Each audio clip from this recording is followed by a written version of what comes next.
Yan ang mga boss, oh. Welcome. Yan. Welcome Don Salvador. So yung sabi kong lion's head, hindi lang lion's head, lion's body to mga boss. Pine trees yan lahat. Doon hanggang doon. Pine trees talaga yun. Lahat ito, pine trees. Ito lahat. Nakapalibot sa'yo lahat pine. Okay mga boss, update. Papunta lang tayo talaga ng Benedicto. Yung sa harapan nyo na may parang clouds na bundok, yan yung Mount Canlaon. Pero yung ano, yung Canlaon, ano yan, isa sa mga dinadayo ng mga mountain climbers. Yan mga boss. Sige lang, hanap ako ng medyo ano siya, medyo makikita. May magandang view ng mountain. Pero yun nga mga boss, ano siya, dinadayo ng mga mountain climbers yan, Mount Canlaon. Nandyan din yung ano, may mga hot spring din dyan. Plano sana namin ano dumaan sa ano, sa Pambukal, yung mountain, yung hot spring resort nila dito, pero wala na kami oras kasi yung sa Tampi ano yun 10 PM last trip, hindi yung 24 hours doon mga boss. So dapat makasakay kami ng medyo mas maaga, mas maganda. Ano to mga boss, Morsha. Ito yung Morsha Negros. Ayan, Morsha. Welcome to Morsha. Gawin na tayo ng Benedicto. So itong daan na to pala mga boss, if ano pa, ano to ang catch dito mga boss, may boundary dito sa mga salitang Bisaya tsaka salitang Ilonggo. Nung last time na ako nagpunta ako dito, tanong ako sa mga tao dito, sabi nila yung pinaka-boundary talaga na salita is yung ano, yung may lion's head dito. Makadaan tayo ng lion's head dito parang bagay, pero maliit lang. Ano to yan, boundary ng salita. Pero nung bumaba ako dun, ano yan, siguro ba kasi yung kausap ko nun marunong mag-Bisaya, marunong din mag-Ilonggo. So yun, kasi dito sa ano, mga boss, sabi ko sa previous vlog ko, Negros Oriental is Bisaya yan, Negros Occidental is Hiligay mo yung salita. Tuloy-tuloy tayo. So ito na yun mga boss, oh. May maganda akong ano, view. Nasa harapan talaga ako ng Canlaon. Yan mga boss, Canlaon yan, Mount Canlaon. Meron lang talagang ulap sa ano yan, parang ulo ng bundok. Pero yan yun, the mighty Canlaon. Ito mga boss, oh, ang ganda ng lugar. Napakalawak ng lupain. Ano siya, bundok, mga sugar cane. Ganda mga boss. Ano talaga siya, province na province. Tas ang maganda ngayon, maganda yung panahon mga boss, hindi maulan gaya kahapon sa Carles. Pero okay lang yun, gabi naman yun wala naman masyado view talaga gabi. So itong Benedicto mga boss, bali ano siya, parang Trans Central. Kung mga sa mga Cebuanong viewers, Trans Central to sa atin. Parang ano parang try nilang i-image sa Trans Central natin kasi marami ring mga negosyo nagtatayo dito na pareho sa atin. Kape. Yan ang mga boss, oh. Welcome. Yan. Welcome Don Salvador Benedicto. Yan. So yan yung pangalan ng lugar na ito mga boss. So,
mindless escapade, of course with our family. Pero siguro may times na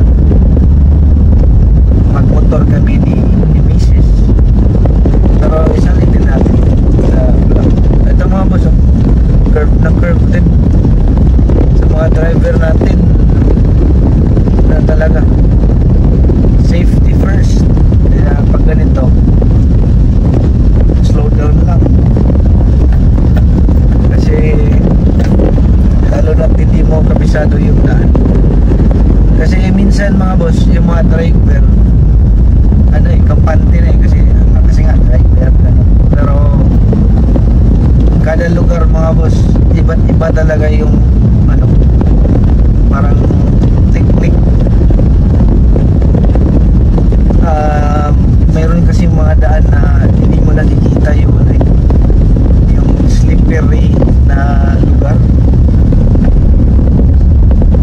kung hindi ka taga rito. So talagang yun, dobling ingat lang talaga mga boss sa mga kaibigan natin driver. Yung pareho din sa amin na ganito din yung mga ginagawa, nagbablog, family fun life, road trip. So kami pareho din sa inyo. So mabuhay sa atin na mga nagro-road trip. Hilig din kasi ito mga boss, hilig. Kung hilig mo talaga to, hindi ito nakakapagod na siya. Masaya siya, masaya kasi nakakita ka ng iba't ibang lugar. Masaya siya. So yan na nga mga boss, yung sabi kong lion's head. Hindi lang lion's head, lion's body ito mga boss. Head kasi nalaki na. Oh, lion's body ito. Kasi yun sa Baguio, lion's head, di ba? Ito lion's body. Yan lion's body. Ano to, sa Benedicto pa rin. Bali may nagtitinda dito mga bulak-bulak, mga bulaklak, mga kain-kain. So yan yung sabi ko mga boss na parang yan bali paakyat to mga boss ang daan dito, medyo paakyat siya. Ayan yung sabi ko sa inyo mga boss na parang siya, diretso tayo mga boss, diretso na lang. Hindi na kami bumaba kasi ang init ang init dito. Pero okay lang kasi nakapunta na kami dito boss nakapag-picture na kami dito ng pamilya ko. So okay lang yan, lang namin, nag-video lang kami para sa inyo, para makita nyo din. So yun nga, ito yung sabi ko kanina na parang boundary ng languages. So dito tayo sa side ng Pasang Carlos na tayo. Umpisa na ang mga Bisaya dito mga boss. Bisaya na pareho sa Cebuano. Kasi nga ngayon ko lang nalaman mga boss, sa Malay din, Katiklan, Aklan, doon Bisaya din tawag sa kanilang lingwahe, pero ibang klaseng Bisaya. So dito Bisaya na pareho sa Cebuano na salita. Kasi nga dito pagdating mo sa Carlos, ang lapit lang yan sa Cebu. So doon, bago marating yung lion's body mga boss, yun, Iligay nun yung salita. So dito umpisa na ng mga Bisaya. Dito na yung mga pala mga boss, yung pine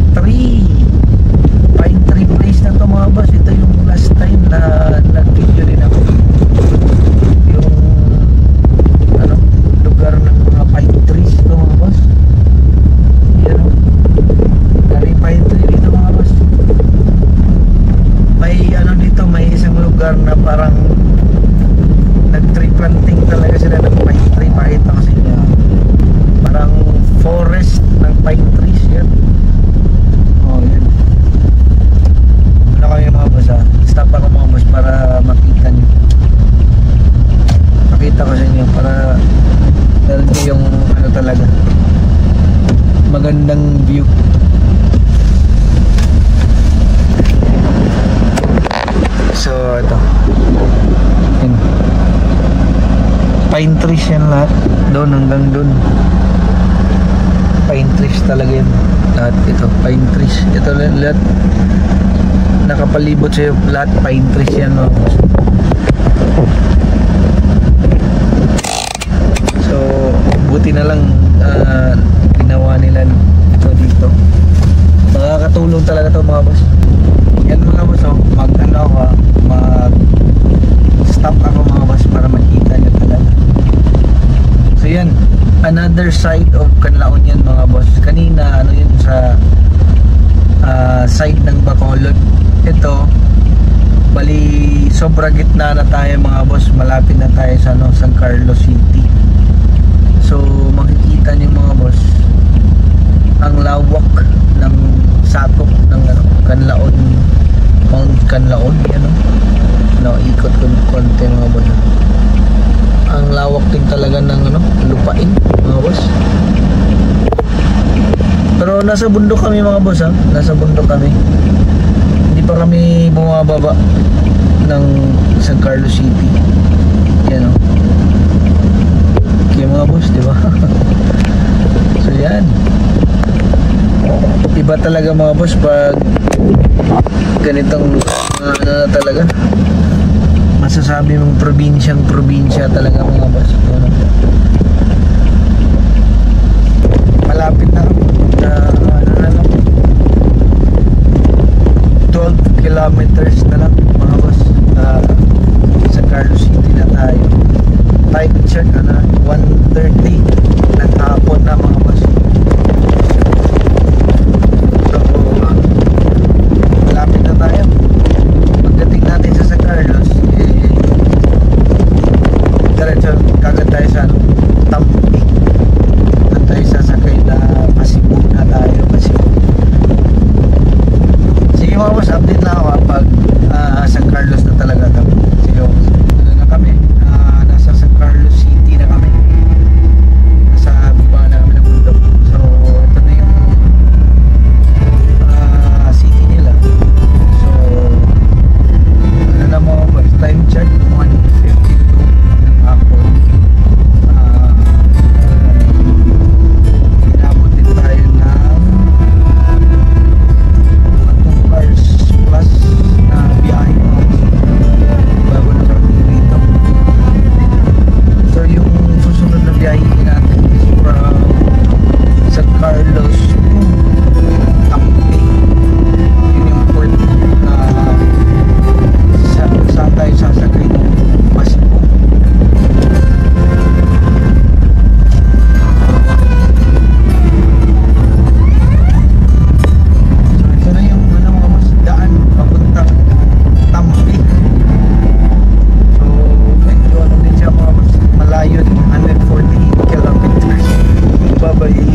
Dumaguete,